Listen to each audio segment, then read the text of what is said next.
જય શ્રી રામ। આજરોજ વિશ્વ હિન્દુ પરિષદની યુવા પાંખ બજરંગ દળ તથા શ્રી રાજપૂત કરણી સેના દ્વારા જે મહારાણા સાંગા વિરુદ્ધ જે મુગલાઈ સોચ ધરાવતી સમાજવાદી પાર્ટીના સાંસદ દ્વારા જે સંસદની અંદર અભદ્ર અને નિમ્ન કક્ષાની જે વાણી વિલાસ કરવામાં આવ્યો છે તેના વિરુદ્ધમાં આજે દેશભરના મુખ્યાલયો ઉપર આજ વિરોધ પ્રદર્શન કરવામાં આવશે કે જે राणा सांगा के 80 घाव थे तन पे फिर भी व्यथा नहीं थी मन में एवा राणा सांगा जे 100 युद्धों थी पण वधु युद्धों लड़्या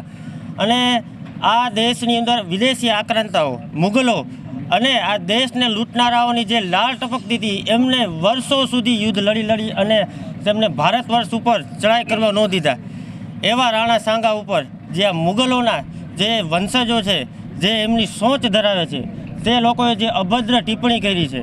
અને એક બાજુ આપણે જોવી છે તો મહારાષ્ટ્રની અંદર એમના જ એક નેતા દ્વારા જે ક્રૂર શાસક ઔરંગઝેબ અને આ બાજુ જે બાબરનું ને મહિમા મંડન કરવામાં આવે છે। આ દેશ વીર શિવાજી, મહારાણા પ્રતાપ, રાણા સાંગા, સંભાજી તથા ગુરુ ગોવિંદસિંહ,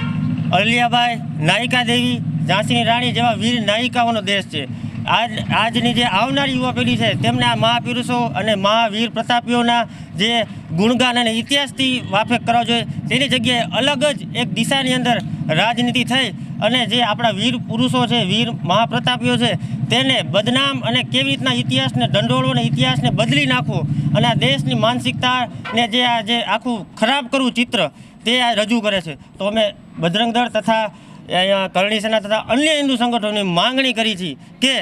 જે આ દેશની અંદર જે આવી સોચ ધરાવતા નિમ્ન કક્ષાની મુગલાઈ સોચ ધરાવતા વ્યક્તિઓનું